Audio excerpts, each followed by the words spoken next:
Ya comienza un nuevo programa en divoxradio.com.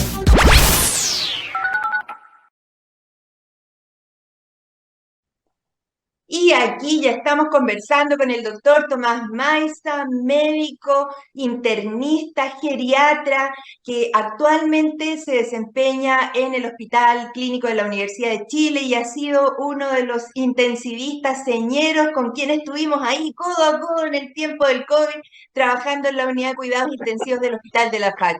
Querido Tomás, ¿cómo estás? Muy bien, doctora Vera, un placer participar con ustedes en su programa, poder conversar del envejecimiento de las personas mayores y que es un tema, por lo menos desde mi perspectiva, apasionante y que cada vez más va a empezar a expandirse en su uso, en el diario vivir y en lo que vamos a ver día a día. Claro, y aquí tenemos que pedirle a Tomás que nos ponga al día, porque cuando yo nací en el año 61 la expectativa de vida era 50 años y la gente se moría de neumonía. Había poliomielitis y había tuberculosis. Hoy, en el año 2023, cuéntanos un poquito, Tomás, cómo se compone la sociedad. Siempre necesitamos un poco de números para empezar a conversar. Expectativa de vida, años de vida saludable, todo eso.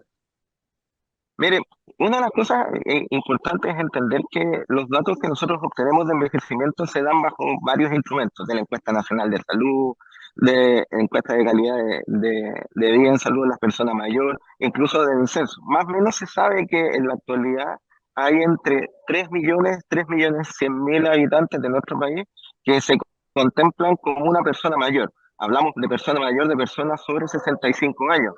Eso según la Organización Mundial de la Salud. Si nos vamos a nuestras cifras aquí en Latinoamericana y de la Organización Panamericana de la Salud, este dato podría aumentar a sabiendas de que se considera persona mayor sobre los 60 años. Y eso tiene que ver con que el perfil poblacional que nosotros tenemos es un poco distinto del perfil europeo o anglosajón, con mayor carga de enfermedad, mayor carga de morbilidad o mayor carga de situaciones desde la perspectiva ambiental. Entonces, ese datito es como interesante, saber que la probabilidad de que uno esté en cualquier lugar y se vaya a encontrar una persona que tenga más de 65 años es de 3 millones sobre 17, es como casi uno en 5. Y eso va a Claro. ir aumentando conforme va pasando el tiempo, de manera natural y de manera esperada el aumento de la expectativa de vida.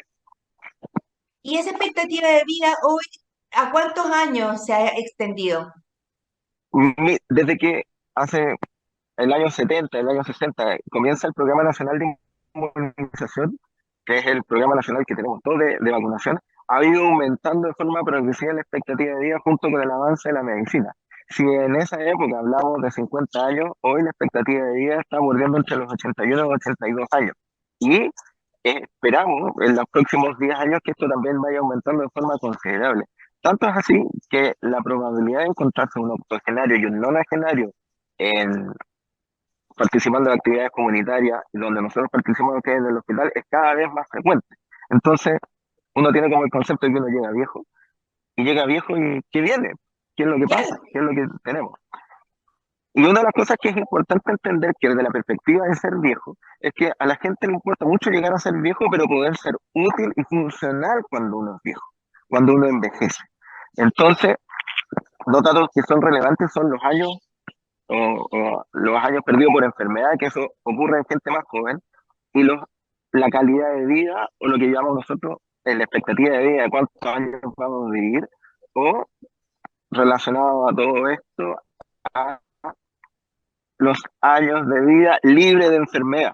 Porque es muy distinto Perfecto. llegar a los 90 sin tener ninguna cosa, pero tener una enfermedad grave a los 70 años y vivir de los 70 a los 90 con una enfermedad grave que va a limitar nuestra funcionalidad. Entonces, un dato muy relevante es saber que estamos viendo más, sí, pero además en Chile está ocurriendo el segundo fenómeno, que estamos viviendo muchos años con enfermedades a cuesta.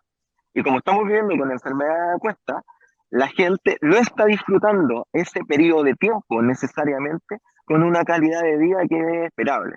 Y lo que tenemos que apuntar nosotros como geriatras y como médicos encargados de velar por el envejecimiento de nuestra población y de los estudiosos del envejecimiento, tiene que ser con eso, con que esa brecha de años que están limitados por una enfermedad, cada vez se vayan haciendo más pequeños para que esta gente disfrute de estos años con una calidad de vida razonable. Entonces, Tomás, nuestra preocupación por los adultos mayores tiene que empezar en la infancia, porque si tenemos los niños más obesos de América en primero básico, si tenemos 33% de la población que fuma a cualquier edad, si tenemos un 12% de diabéticos cada vez más jóvenes, entonces tenemos que entender que ese mismo cuerpo, ese mismo organismo te tiene que durar para la vida entera y que tú nos dices que son 89 años. Yo tengo el recuerdo de haberle puesto un marcapaso en el hospital a una paciente de 100 años que tenía expectativa de vivir 10 y estaba mejor que cualquiera de nosotros. Entonces, en el fondo, el guarismo, el número de años, no determina si una persona va a ser admitida o no, por ejemplo, en una unidad de cuidados intensivos, ¿cierto? Cosa que antes se Sí, y veía. eso es súper interesante porque eso solamente demuestra que estos 3 millones de personas que tenemos hoy en Chile, que tienen sobre 65 años, y pensando que va a tener una expectativa entre 81 y 82 años, lo más que nos encontramos con una mujer que un hombre. Los hombres, por temas de enfermedad de causa cardiovascular, fundamentalmente mueren antes. Entonces, uno sabe que encontrarse una mujer ahora de 90, 95, 100 años es muy frecuente, no es una cosa que sea extraña. Y otra de las cosas que también hay que entender que en estos 3 millones de personas hay un grupo tan heterogéneo de gente, tan distinta y tan diversa, con diferentes condiciones sociales, socioculturales, bagaje histórico, condición física. Entonces, es más frecuente que nos encontremos personas de 100 años, que son autovalentes, que son independientes y son capaces de hacer sus cosas de manera sin Autónoma. ningún tipo de asistencia y que físicamente están aptos para poder realizar esto de manera diaria. Y eso cada vez nos va a pasar mucho más. El concepto es que llegamos a viejito, me jubilé, me fui a la casa y ya no me puedo mover, no puedo hacer nada y voy a quedar postrado para siempre. Hay que empezar a desterrarlo de la faz de la tierra porque nos vamos a dar cuenta que nosotros mismos también vamos a ir envejeciendo y cuando lleguemos a ese nivel, la prevención de todas las enfermedades va a hacer y nos va a llevar a tener un mejor envejecimiento.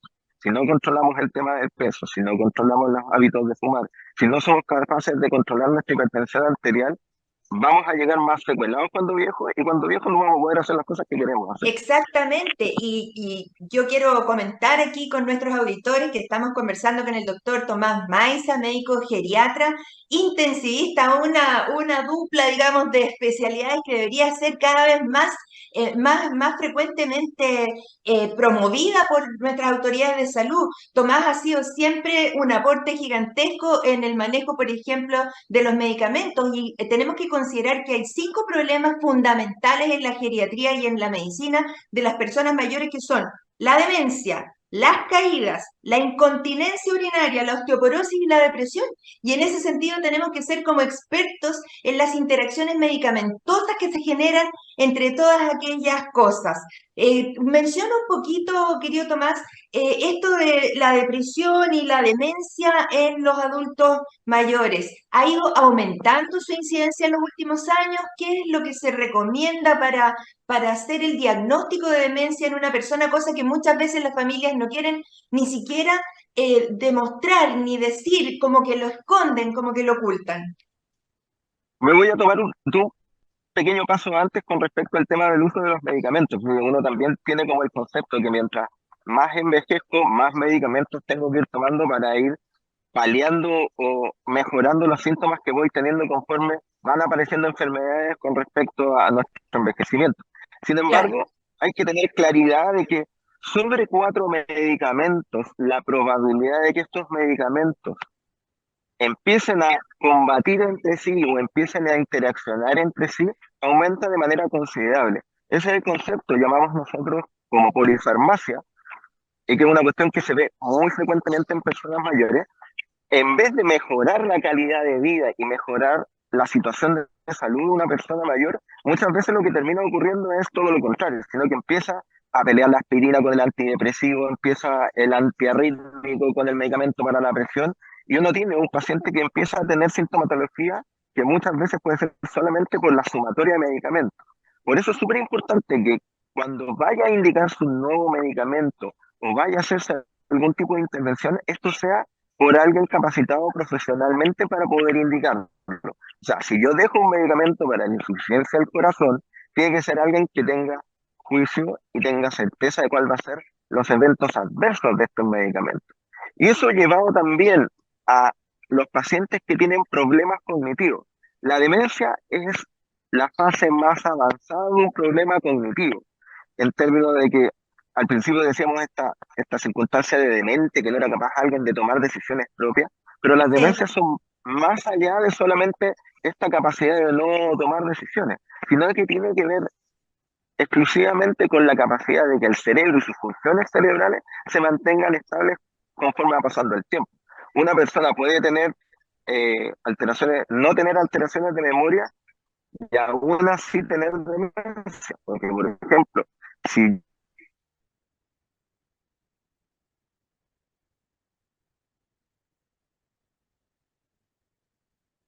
Nos estamos conectando con el doctor Tomás Maiza, yo estamos tengo conversando. Se problemas nos, se nos había perdido para la conexión adecuar. transitoriamente, Tomás.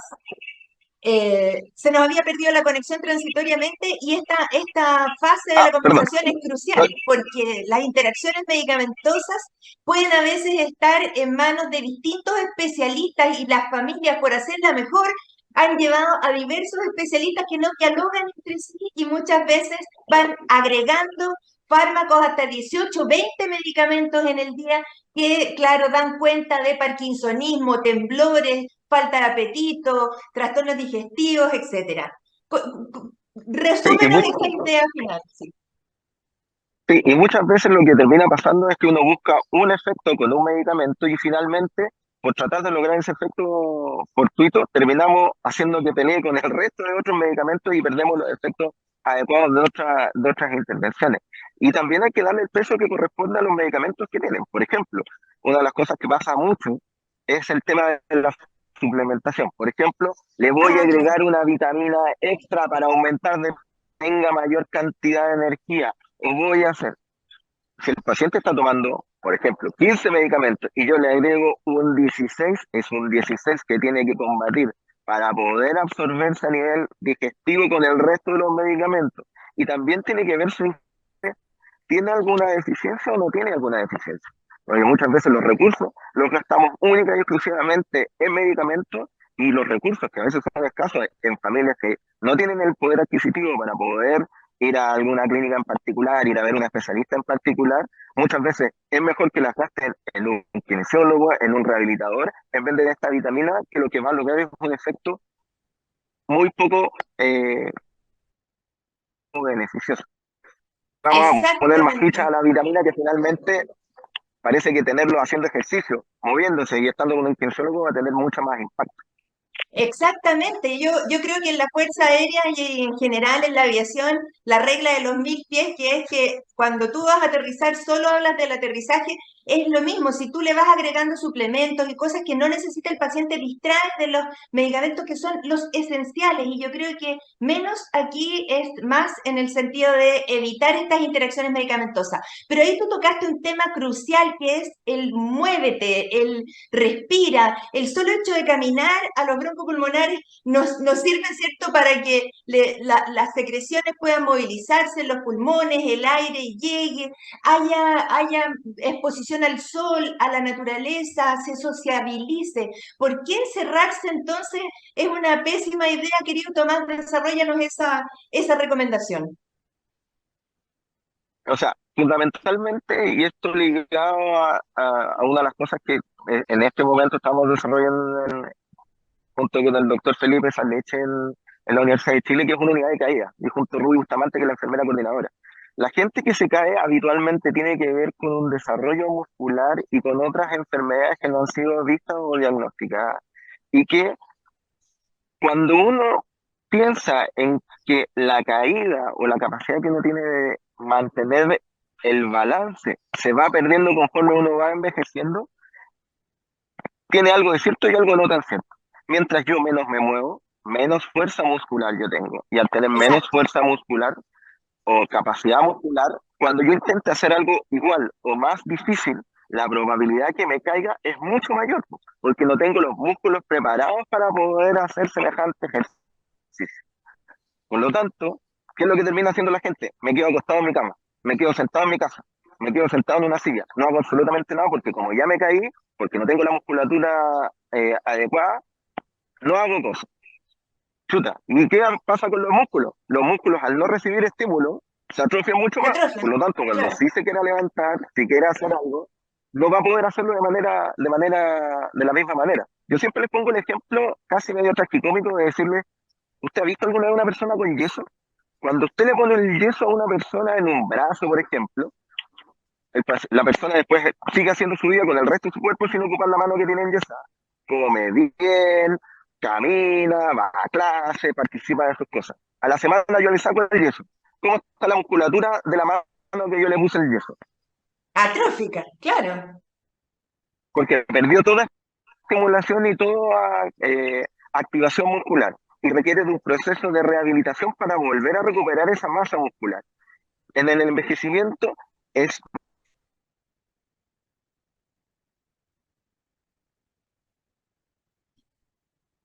Aquí estamos con un tema de la conexión, más factible que las sí. células. Uno no es capaz de hacerlo, y cuando uno no es capaz de hacerlo, necesita ayuda profesional. Y para eso están los rehabilitadores, están los terapeutas ocupacionales, los kinesiólogos, que son quienes nos pueden ayudar en todo este proceso.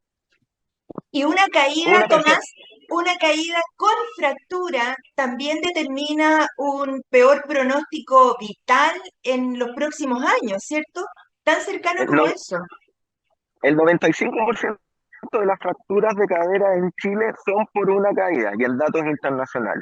La gran mayoría en mujeres, y la gran mayoría de mujeres con osteoporosis posmenopáusica, que es como lo más frecuente en nuestra población. Entonces, parece que caerse es importante. El caerse implica que me pudiera fracturar la cadera, y si me fracturo la cadera, la mortalidad después de una fractura de cadera, independiente si me opero o no me opero, está al borde del 30% al En un año. año. Eso quiere decir, al año. Entonces, si yo me fracturo la cadera, 1 de cada 3 pacientes pueden morirse por complicaciones secundarias a la fractura de cadera o por la condición que la llevó a estar con esa fractura de cadera. Esto solamente representa un concepto que la doctora Herrera más de alguna vez me ha escuchado decir en nuestros turnos, que es el perfil del paciente es frágil. Y uno dice, Claro. ¿qué es la fragilidad? No es que el paciente sea una abuela que sea enclenque, sino que no tiene una capacidad de reserva para poder combatir lo que le está pasando. Y por eso le va más mal a mediano y largo plazo.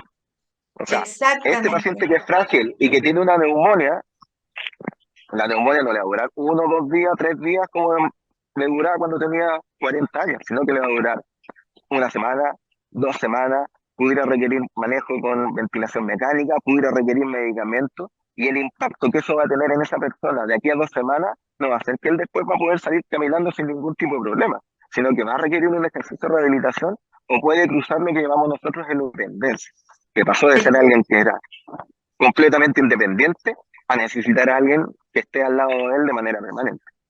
Claro, y ese cuidador habitualmente es otra persona de la tercera edad también, que tiene que alimentarlo, movilizarlo, asistirlo en sus labores de aseo, vestirlo. Entonces, cuando uno empieza a pensar en pareja o que uno tiene que tener una salud que le permita proyectarse a esas necesidades que también tienen que ser vistas. Estamos conversando hoy sobre envejecimiento saludable y cómo es el perfil de la población de la tercera edad en nuestro país con el doctor Tomás Maiza, médico internista, geriatra, intensivista de la Universidad de Chile. Vamos a ir a una segunda pausa comercial y volvemos de inmediato aquí en Salud para Todos. Divoxradio.com. Codiseñando el futuro.